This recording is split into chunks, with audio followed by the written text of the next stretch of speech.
Well, I started logging right out of high school. I got a job in 1974 and just stayed in that basic industry until 1990.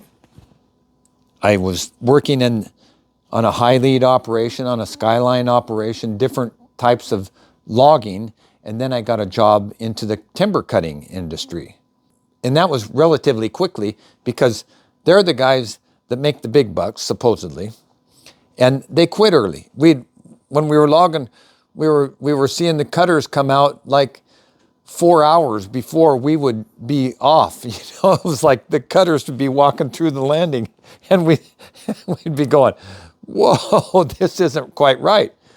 And they were making more money than us too. A timber faller is a cutter, timber cutter.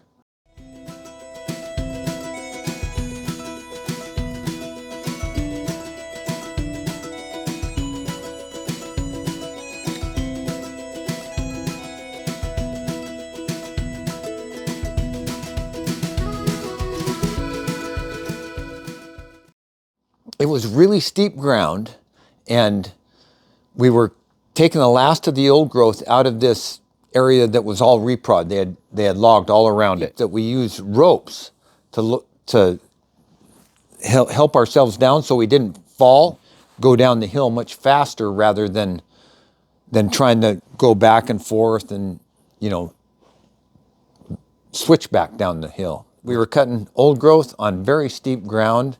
That when Weyerhaeuser put the road in, they just pushed all the side cast over down the hill, and it tumbled down, and it made almost like a scree field all the way down to the bottom, in places. It was a tough job. In places, it was probably 800 feet down the hill. That was where I cut my biggest cedar tree ever, and it had like 12,000 board feet in it. It was 9 foot diameter at the base. Yeah, Western red cedar.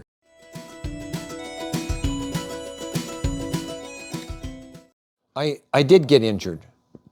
I got my jaw broken cutting blowdown one time. Nope, it didn't knock me out, but I thought it killed me. The guy that I was working with, because you always have to work with a partner, he said he saw me running through the brush really fast, and I was holding my jaw and the reason I was running so fast is because I thought I was gonna just fall over dead, and I wanted to get as close to the truck as I could, to prevent everybody else from having to carry me.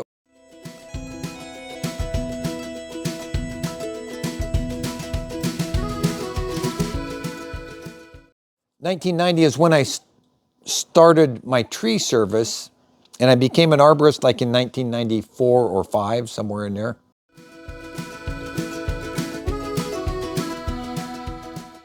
Well, because it's always different. You don't get bored. You're going to at least you're going to another site. It's like this site, and then this site, and then this site, and there's always differences. It's always a different road, different people, different whatever. It's always different. And that's the whole thing about trees and they're always different too. They're as varied as humans are. The tree, when you look at a tree, how it is, the health of it, the vitality of it, so to speak, they're all different. And that's always interesting, okay, why is this tree this way? People that usually have me talking with them and, about their trees are people that value the trees for what they are, sure. rather than that tree is worth $250 at the mill. Probably the highest that I've ever been probably was on the west side. It would have been about 150 foot, 150, I think. Somewhere in there, I don't really know. I never measured.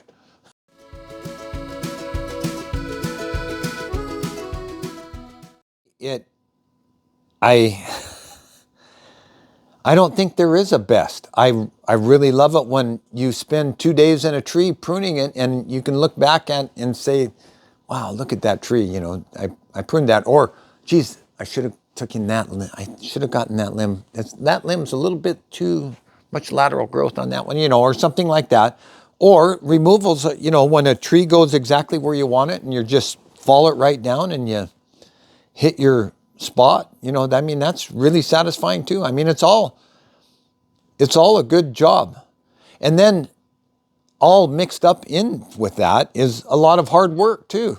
You know, so you have that working hard and working your body and you're tired by the end of the day and you get done and have a beer and then go to sleep.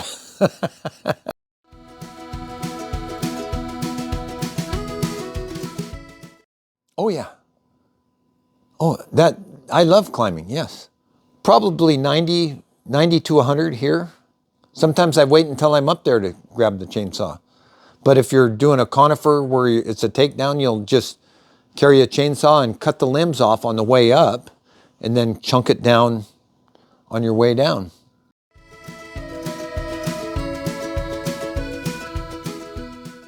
I do, wood is a hobby. Dealing with wood, turn it into what I would call a piece of art. This is indoor art. It's more just showing the beauty that is within the tree.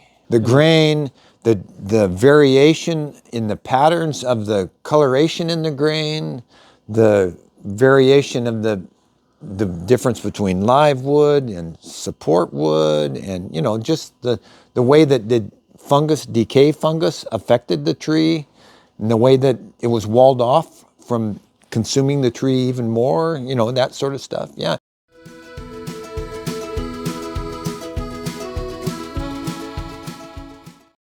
You know, I haven't thought about that in those terms, but I do feel a connection when I'm out in the forest with trees.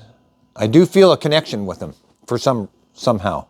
You know, just being out in trees, in a yard, in, you know, just being out with them. It just makes me feel better. And I don't know if that's the connection and I don't know if I can even describe it to you, what I'm trying to say, other than I do feel a connection with them. Yes, because there's a lot of energy. You know, those trees, there's so much going on with them. And then when you are to remove that force from this earth, you know, basically, there's something to be said for that.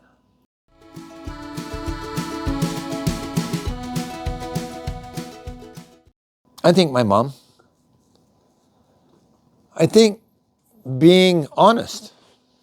I think honesty was her big thing.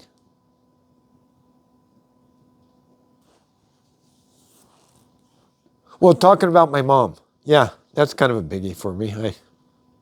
Easy.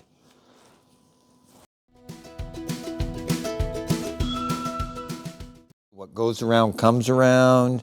You know, treat people how you want them to treat you.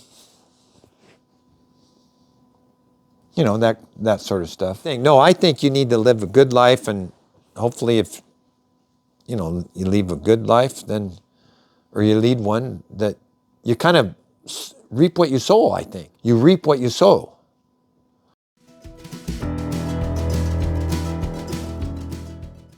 I've felt very fortunate to be born in the time frame that I was born in, you know, to experience what I've been able to experience.